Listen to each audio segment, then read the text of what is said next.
Assalamualaikum warahmatullahi wabarakatuh.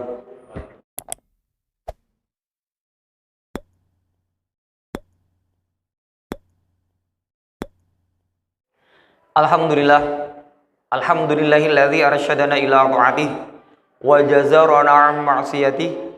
Asyhadu an la ilaha illallah iqraran biwahdaniyatih wa asyhadu anna Muhammadar Rasulullah i'tirafan binubuwwatih. Assalatu wassalamu ala man arsalahu li irsyadil ibad wa ala alihi wa sahbihi al-muhtadina ila sabilir rasyad. Allahumma sholli wa sallim ala sayyidina Muhammad wa ala ali sayyidina Muhammad. Amma ba'du fa ya ayuhan nas ittaqullah haqqa tuqatih wa la tamutunna illa wa antum muslimun.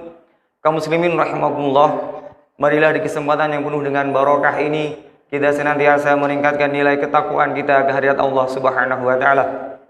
Di kesempatan yang penuh dengan ampunan ini kita senantiasa meningkatkan nilai keimanan kita ke hadirat Allah Subhanahu wa taala dengan takwa yang sesungguhnya, yakni menjalankan apa yang telah diperintahkan oleh Allah kepada kita semampu kita, sekuat tenaga kita, dan menjauhi segala apa yang telah dilarang oleh Allah sekecil apapun itu bentuk larangannya. Perlu kita ketahui bahwasanya buah dari ketakwaan itu ialah kebahagiaan di dunia dan di akhirat. Sedangkan fungsi dari ketakwaan itu ialah kita akan senantiasa dijaga oleh Allah dari segala bentuk kemaksiatan dan senantiasa dipenuhi oleh Allah dari segala bentuk kekurangan. Dan semua itu harus kita dasari dengan keimanan yang benar-benar tumbuh dari dalam hati kita. Kaum muslimin rahimakumullah, alhamdulillah kita bersyukur kehadirat Allah Subhanahu wa taala. Kita sekarang berada di penghujung bulan Syawal. Masih ada momentum yang sangat mulia, yakni Allah berjanji barang siapa yang melaksanakan puasa bulan Ramadan sebulan penuh imanan wahtisaban, murni hanya karena Allah Ta'ala, maka Allah menjanjikan orang tersebut sebuah piala akbar, piala yang sangat besar. Apa itu? Idul Fitri. Dan sekarang kita sudah melewati Idul Fitri, berarti kita sudah menggapai piala tersebut. Piala akbar yang sudah dijanjikan oleh Allah itu sudah digenggam oleh kita semua. Buktinya sampai sekarang kita masih berada di bulan Syawal atau penghujung bulan Syawal. Kalau kita bicara tentang Fitri, Fitri itu sendiri memiliki beberapa pengertian. Yang pertama, Fitri itu artinya natural, bawaan. Sebagaimana halnya orang perempuan melahirkan, itu merupakan fitri atau fitrah dari seorang perempuan. Yang kedua, fitri itu artinya bersih dan suci. Berarti kita yang sudah melewati Idul Fitri, kita termasuk orang yang bersih, orang yang suci. Di keterangan hadis itu ibaratkan bayi yang baru lahir dari rahim seorang ibu tanpa setitik dosa sedikit pun. Dan tidak semua orang Allah takdirkan bisa bertemu dengan Idul Fitri. Hanya orang-orang tertentu yang dipilih oleh Allah yang bisa bertemu dengan Idul Fitri. Berarti kita yang sudah melewati Idul Fitri tersebut termasuk orang yang dipilih oleh Allah Subhanahu wa ta'ala. Makanya kita wajib bersyukur, alhamdulillahirabbil alamin. Arti fitri yang ketiga, fitri itu adalah baik dan benar. Ia baik, ia juga benar. Baik saja tidak benar bukan fitri. Benar saja tidak baik juga bukan fitri. Kenapa? Karena ada hal baik belum tentu benar. Ada hal benar belum tentu baik. Kalau fitri, ia baik, ia juga benar. Kenapa? Karena kita menjadi manusia itu ada 4 rumusnya. Rumus yang pertama kita perhatikan, kita ingat. Yang pertama, ada orang baik merasa dirinya jelek. Yang kedua, ada orang baik merasa baik. Yang ketiga, ada orang jelek merasa jelek. Dan yang keempat, ada orang jelek merasa baik. Kita telusurin. Yang pertama, orang baik merasa dirinya jelek. Bagaimana dengan orang tersebut? Ibadahnya luar biasa, tanpa ada catatan sedikit pun dan cacat sedikit pun. Sosialisasi dengan tetangga, saudara, kerabat, teman dan lain sebagainya sudah luar biasa. Semua orang mengakui tanpa ada catatan. Tapi orang itu selalu merasa kurang dan kurang beribadah kepada Allah. Ibadah yang selama ini dia kerjakan selalu merasa dirinya kurang. Sehingga orang tersebut terlalu terpompa untuk beribadah, dan beribadah.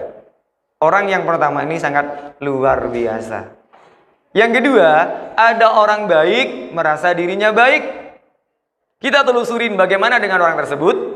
Ibadahnya tanpa ada catatan, luar biasa, bagus ibadahnya. Sosialisasi dengan orang-orang sekitar juga tanpa ada catatan. Ketika dia menjadi pemimpin, dia mengayomi. Dia menjadi atasan, juga dia mengayomi. Tapi kebaikan yang selama ini dia capai, dia perbuat, dia ukir, itu digembar-gembor kemana-mana. Akhirnya kebaikan yang selama ini dia perbuat itu nol di mata Allah Subhanahu wa Ta'ala. Sehingga orang yang nomor 2 ini bukan termasuk orang yang baik. Yang ketiga, ada orang jelek merasa dirinya jelek. Bagaimana dengan orang ini? Kita telusurin. Dia nyadar bahwasannya dia itu banyak kekurangan. Selalu maksiat kepada Allah, melanggar perintahnya Allah, durhaka kepada Allah. Dengan orang-orang sekitar selalu menzolimi dan lain sebagainya. Tapi dia nyadar bahwasannya dia banyak kekurangan. Dari tingkat kesadarannya itu, ada harapan bagi orang tersebut menjadi orang yang baik. Sehingga orang yang ketiga ini termasuk orang yang baik. Kenapa? Karena ada harapan dari tingkat kesadarannya tadilah menjadi orang yang baik. Yang keempat, orang jelek merasa baik. Mungkin tidak bisa diterangkan.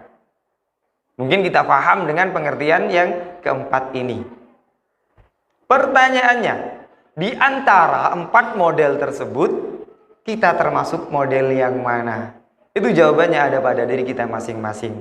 Kaum muslimin rahimakumullah, fitrih yang kita raih, kebanyakan dalam setahun itu terkikis sedikit demi sedikit, lama-lama menjadi habis.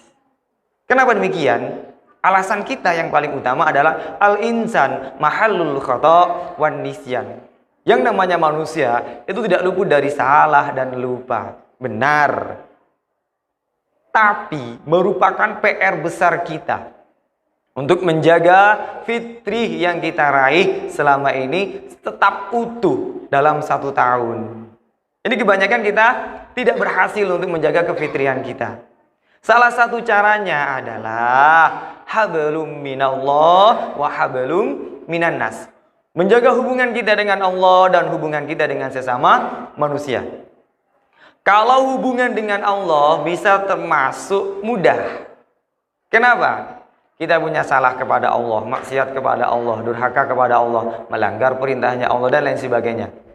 Kita minta maaf kepada Allah, minta ampun kepada Allah, bertobat, berjanji tidak mengulangi lagi, menyesali perbuatan tersebut. Ya sudah, kita pasrahkan semua urusannya kepada Allah Subhanahu wa Ta'ala.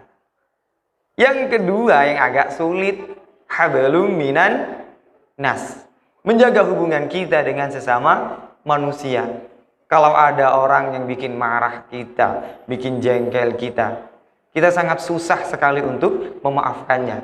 Padahal kita nggak nyadar Allah itu zat yang maha pengampun, maha pemaaf dan lain sebagainya. Sudah disabdakan bahwasanya sebaik-baik manusia adalah orang yang memaafkan kesalahan orang lain sebelum dia meminta maaf kepada kita. Kalau sama Allah itu sangat mudah. Sejahat apapun kita, seburuk apapun kita, dan sebusuk apapun kita, kalau kita mau kembali kepada Allah, pintu Allah terbuka untuk kita hambanya selama 24 jam. Asalkan kita mau kembali ke jalan Allah Subhanahu wa ta'ala. Itu salah satu cara untuk menjaga fitrih yang kita raih itu agar tetap utuh dalam setahun. Ya harapan kita senantiasa bisa menjaga fitrih yang kita raih selama ini. Ya harapannya mudah-mudahan kita bisa bertemu dengan Idul Fitri yang akan datang. Mudah-mudahan seluruh rentetan ibadah kita, mulai dari puasa, zakat, tadarus dan lain sebagainya, itu diterima oleh Allah dan diberi pahala oleh Allah. Mudah-mudahan kita semua senantiasa diberi panjang umur oleh Allah, bisa bertemu dengan bulan Ramadan dan Idul Fitri yang akan datang. Amin. Mudah-mudahan anak-anak kita semua dijadikan anak yang solih dan solihah, anak yang berbakti kepada orang tua dan agama, anak yang selamat akidah dan agamanya, anak-anak yang sukses di dunia dan di akhirat, anak-anak yang kelak akan menuntun kedua orang tuanya menuju surganya Allah Subhanahu wa taala. Mudah-mudahan kita benar-benar ditakdirkan oleh Allah menjadi orang yang fitrih di sisi Allah Subhanahu wa taala. Mudah-mudahan kita semua, keluarga kita semua jalan keluarga yang sakinah, mawaddah warahmah. Yang kebetulan sakit semoga penyakitnya cepat diangkat oleh Allah. Yang kebetulan punya masalah semoga diberi jalan keluar yang terbaik oleh Allah. Semua yang hadir di sini serta keluarga kita senantiasa ditakdirkan menjadi hamba Allah yang husnul khotimah. Amin amin ya rabbal alamin. A'udzubillahi minasyaitonir rajim. Bismillahirrahmanirrahim. Inna a'tainakal kautsar fasalli li rabbika wanhar. Inna syani'aka huwal abtar. Barakallahu fil Qur'anil azim wa nafa'ani wa iyyakum minal ayati wa dzikril hakim wa taqabbal minni wa minkum tilawatahu innahu was samiul alim.